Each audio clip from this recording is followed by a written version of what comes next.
Assalamualaikum warahmatullahi wabarakatuh. Alhamdulillahirabbil alamin wassalatu wassalamu ala asrofil anbiya'i wal mursalin wa ala alihi washabihi ajmain, amma ba'du.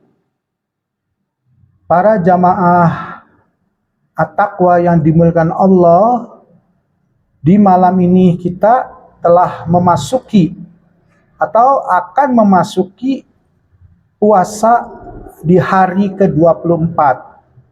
Tentunya para jamaah sudah melintasi 3 minggu bulan Ramadan, terasa sebenar. Nah, inilah keutamaan Ramadan. Ketika kita beribadah Ramadan karena Allah, maka waktu yang begitu lama secara logika, tapi dijalaninya, dilewatinya dengan baik.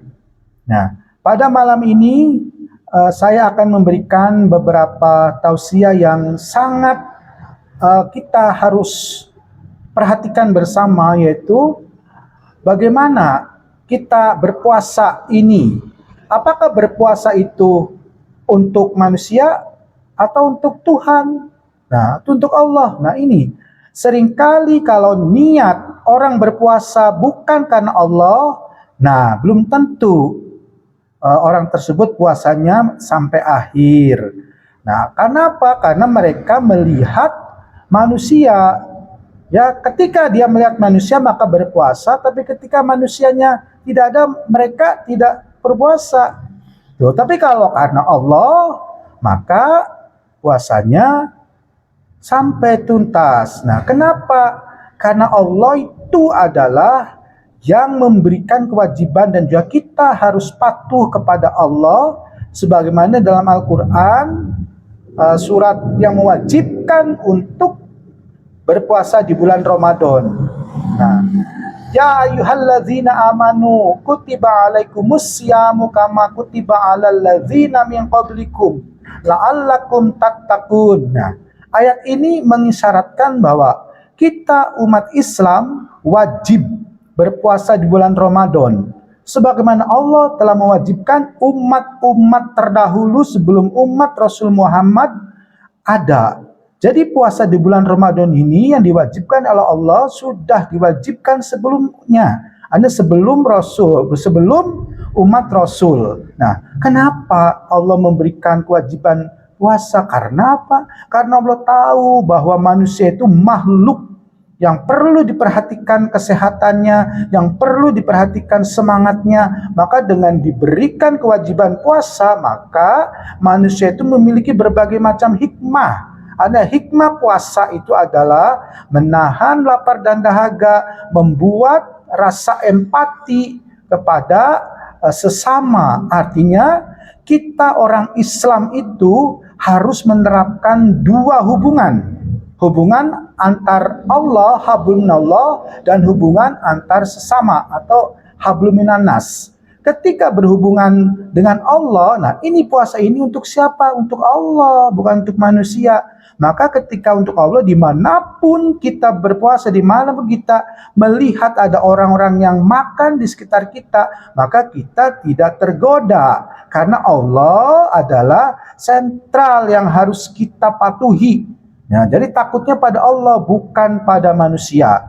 Jika manusia itu berpuasa karena manusia, bisa aja dia berbohong, berpuasa padahal tidak. Nah, disinilah maka kita sebagai umat Islam harus belajar di mana sih Allah itu, di mana sih Tuhan yang kita sembah itu, di mana sih Allah itu mengawasi puasa kita. Nah, Allah itu adalah dekat dengan urat nadi manusia.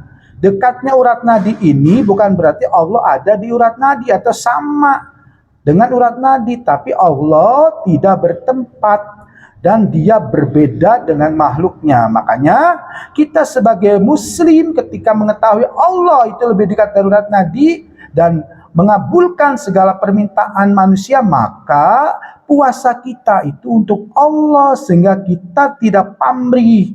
Puasa kita tidak pamrih, walaupun kita diterpa banyak godaan, diterpa banyak kesulitan, kita tetap menjalankan puasa di bulan Ramadan ini.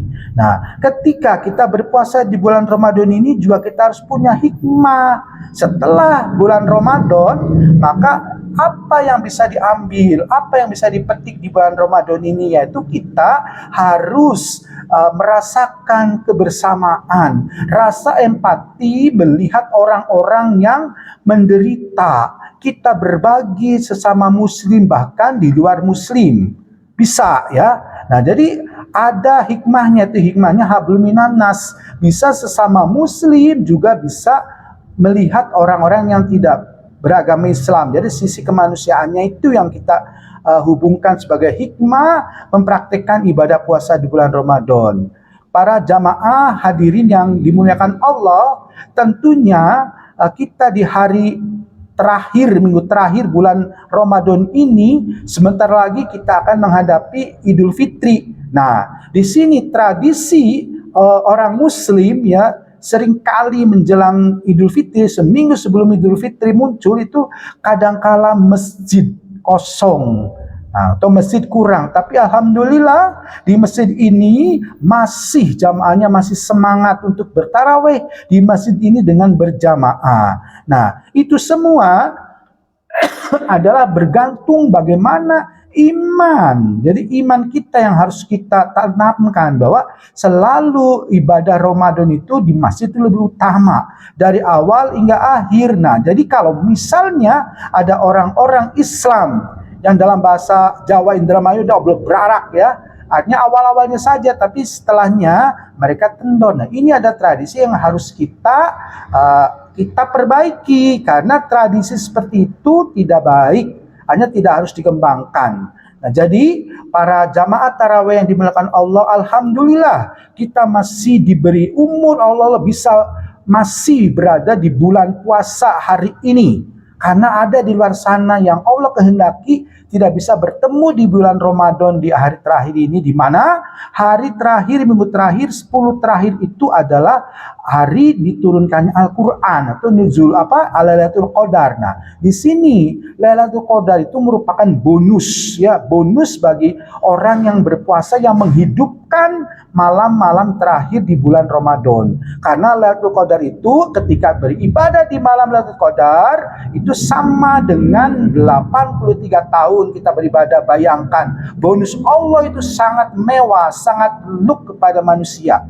Karena apa? Karena manusia ini adalah makhluk yang mulia. Maka Allah berikan harga, beri penghargaan ketika manusia itu tunduk dan ibadah kepada Allah. Demikian, mudah-mudahan para jamaah tetap istiqomah menjalankan puasa Ramadan ini sampai akhir tibanya Idul Fitri. Sebagai kata akhir, wassalamualaikum warahmatullahi wabarakatuh.